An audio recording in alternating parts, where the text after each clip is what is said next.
Assalamualaikum warahmatullahi wabarakatuh. Perkenalkan, nama saya Fitria Rahmadani.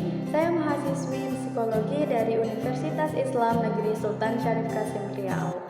Nah, pada video kali ini saya akan menjelaskan dan berbagi informasi dan men-share berita tentang perkembangan fisik motorik pada anak usia sekolah dasar. Nah, jadi saya di sini akan memberikan semoga bisa menjadi referensi buat rekan-rekan, teman-teman, dan para pendengar yang sedang menonton ini tentang apa sih perkembangan fisik motorik pada anak khususnya di usia sekolah dasar dan bagaimana cara mengembangkannya, terutama dalam bidang pendidikan, terutama dalam proses pembelajaran di sekolah. Nah, simak terus ya videonya. Sebelum masuk ke bagaimana cara pengembangan dalam proses pembelajaran di sekolah, saya akan menjelaskan pengertiannya terlebih dahulu dan penjelasan sebelum kita masuk ke dalam bidang pendidikannya.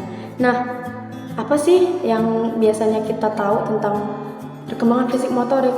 Nah, tahu nggak hal pertama yang saya langsung tangkap dari kata perkembangan fisik motorik? Motorik. Nah, motorik itu apa?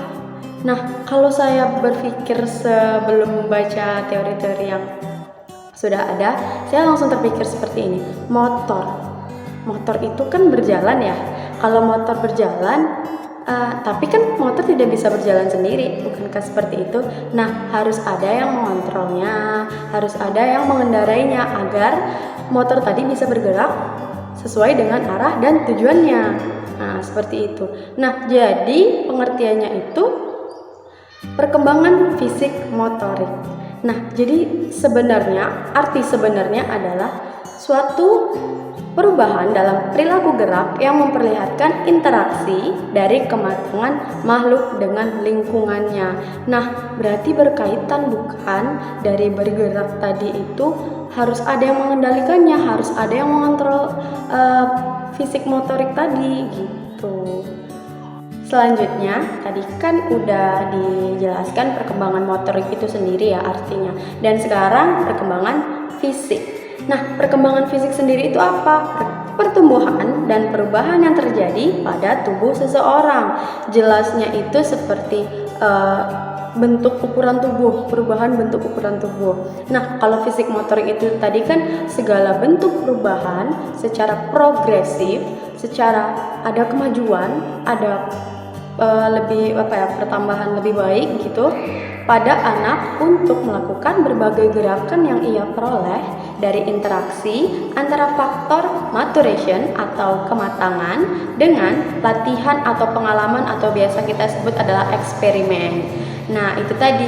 Dan di usia anak sekolah dasar ini biasanya kan pada umur 6-12 tahun ya. Jadi inilah yang akan kita bahas lebih mendalam, masa pendidikan di sekolah dasar. Kita lanjut ya tentang perkembangan motorik, bagaimana pembagiannya dan apa aja yang harus kita ketahui. Nah, perkembangan motorik merupakan pengendalian jasmani melalui kegiatan pusat saraf, urat syaraf, dan otot yang terkoordinasi, yang teratur. Nah, menurut Harlock tahun 1997, gerakan-gerakan yang dilakukan oleh anak termasuk anak sekolah dasar merupakan koordinasi dari beratus-ratus otot yang unik gitu. Dan keterampilan motorik dapat dikelompokkan menurut ukuran otot-otot dan bagian-bagian badan yang terkait, yakni motorik kasar dan motorik halus. Nah, jadi abis ini kita akan bahas motorik kasar sama motorik halus ya. Masih menurut Harlock tahun 1997, jadi kalau motorik kasar menurut ia mengatakan bahwa keterampilan otot besar itu adalah motorik kasar. Otot besar ini apa maksudnya?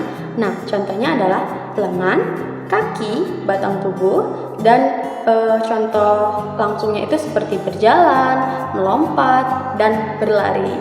Nah, seperti itu. Selanjutnya adalah motorik halus. Nah, kalau motorik halus ini menurut Upton tahun 2012 itu meliputi otot-otot kecil yang ada di seluruh tubuh. Contohnya apa? Seperti sedang menyentuh, seperti sedang memegang, menulis, dan menggambar.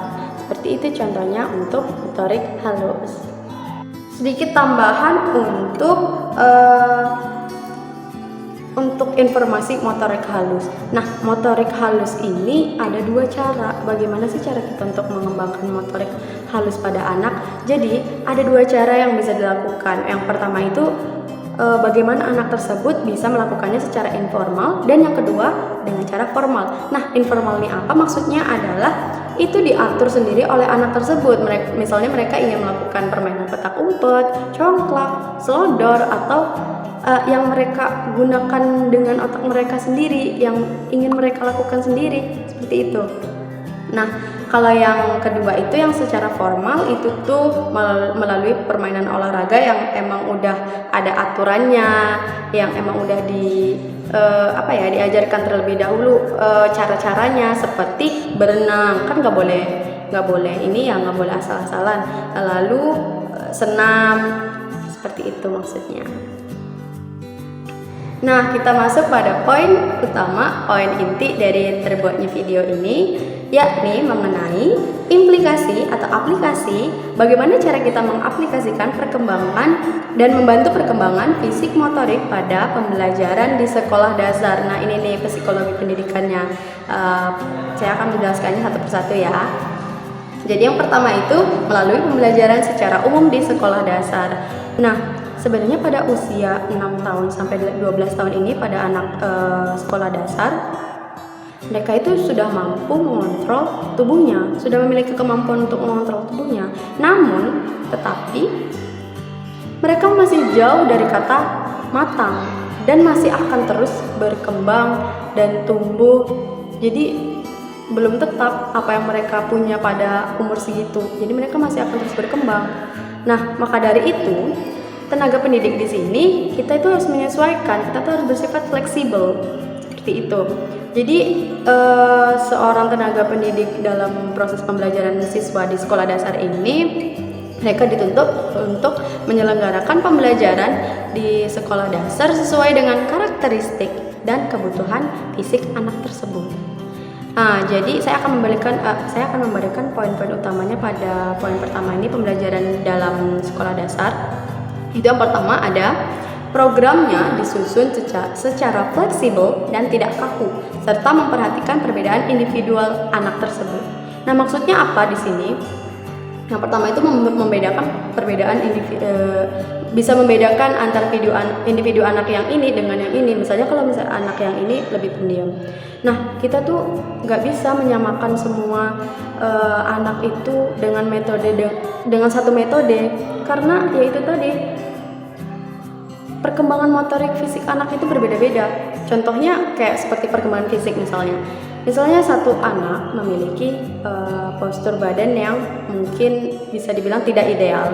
Nah, antara pemilik postur anak yang ideal dan tidak ideal ini bisa dapat mempengaruhi bagaimana mereka melakukan interaksi dengan temannya dan lain sebagainya, dan sosialnya, seperti itu. Dan anak yang tidak memiliki postur yang tidak ideal ini, justru mereka kayak cenderung lebih kayak sedih. Mereka kayak bertanya-tanya, kenapa aku berbeda ya dengan teman yang lainnya. Nah, itu mungkin bisa menjadi faktor yang membuat anak menjadi pendiam. Jadi kita harus bisa menyesuaikan. Caranya dengan kita mengajak ngobrol dia dengan secara nyaman dan mungkin lebih private, seperti itu, karena kita nggak bisa maksa gitu. Dan mungkin sebenarnya mereka bisa memahami, cuma mereka nggak berani untuk mengungkapkannya. Nah, itu poin pertama. Dan poin kedua yaitu tidak dilakukan secara monoton dan tetap disajikan secara variatif melalui banyak aktivitas seperti eksperimen. Nah, di sini maksudnya gak cuma pakai satu metode aja gitu. Kita harus mengembangkannya. Misalnya kalau kita menyuruh menendang bola, kalau kita jelaskan ke anak, mungkin ada anak yang sudah mengerti, tapi ada juga anak yang belum mengerti. Mereka lebih payah, lebih sulit untuk mengerti apa yang kita ucapkan seperti itu. Nah, ada nih satu contoh, saya akan meletakkannya setelah ini. Kalian bisa lihat ini dari video TikTok. Fokus ya. Matanya ke bola.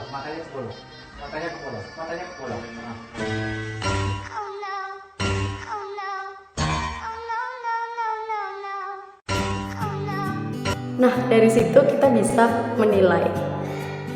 Mereka sebenarnya paham, tapi mereka itu butuh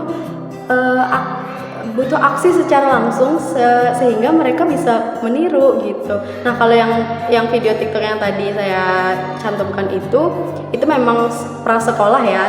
Namun itu bisa menjadi referensi untuk pemahaman di poin kedua ini. Nah, selanjutnya yaitu melibatkan penggunaan berbagai media dan sumber belajar sehingga memungkinkan anak terlibat secara penuh dengan menggunakan berbagai proses mental dan perseptual. Nah, ini udah jelas ya, kita pakai media nggak cuma diomong secara langsung, maksudnya seperti itu. Nah, itu tadi poin pertama dalam aplikasi untuk perkembangan fisik motorik pembelajaran di sekolah dasar. Nah, masuk poin kedua, yakni pendidikan olahraga. Nah, pendidikan olahraga yang rutin dan teratur itu sangat diperlukan karena penting untuk merangsang perkembangan fisik dan perseptual anak tersebut gitu.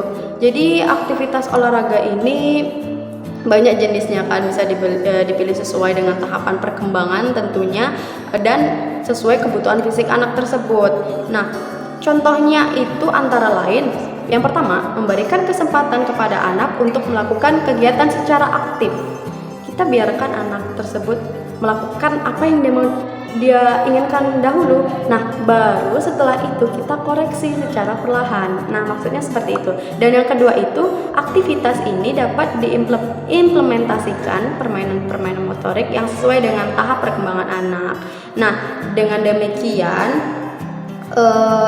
anak dapat diharapkan senang dalam berolahraga melalui permainan-permainan yang dirancang oleh tenaga pendidik tersebut, jadi tidak membosankan. Nah, itu poin kedua, melalui penyelenggaraan pendidikan olahraga. Nah, yang terakhir, yang ketiga nih, yaitu pemeliharaan kesehatan dan nutrisi anak di sekolah dasar. Ini merupakan salah satu faktor utama yang sangat berpengaruh terhadap pertumbuhan fisik pada anak ya. Jadi fisik dan motorik ini nggak bisa dilepaskan karena mereka berjalan seiringan seperti itu. Jadi kita harus memberikan nutrisi pada anak sekolah dasar itu lebih baik gitu, makanannya, minumannya, seperti contohnya kalau di kantin sekolah. Nah, ada kan sekolah yang mengajarkan, ada sekolah namanya sekolah Adiwiyata, mereka tidak menggunakan plastik, mereka tidak menggunakan yang dapat merusak lingkungan. Nah, itu juga bisa menjadi contoh. Mereka membiasakan diri hidup sehat, menggunakan misalnya membawa botol dari rumah. Nah, seperti itu maksudnya. Jadi mereka tidak menggunakan plastik atau pipet. Nah, itu bisa mempengaruhi kesehatan fisik dari anak, bukan begitu? Nah, itu maksudnya. Jadi itu tadi 3 implikasi dalam perkembangan fisik motorik anak di pembelajaran di sekolah. Nah, semoga dengan video ini rekan-rekan atau teman-teman semua yang menonton video ini menjadi lebih memahami dan bisa menjadi referensi baru untuk memahami perkembangan fisik motorik pada anak. Nah, selanjutnya penutup dari saya. Nah, alhamdulillah udah di penghujung video. Jadi saya Fitria Ramadhani pamit undur diri, dan sedikit kesimpulan untuk hari ini. Jadi intinya aplikasi untuk membuat perkembangan fisik motorik pada anak ini kita harus bisa menyesuaikan sebagai tenaga pendidik, karena pada dasarnya anak-anak itu memiliki sifat yang berbeda, bukan hanya fisik motorik, sosial mereka berbeda, kognitif mereka berbeda, jadi kita harus mampu menyesuaikannya. Nah, itulah tadi video dari saya. Apabila banyak kesalahan, mohon dimaafkan. Sekian dari saya, semoga kita bisa berjumpa lagi di video selanjutnya. Terima kasih. Assalamualaikum warahmatullahi wabarakatuh.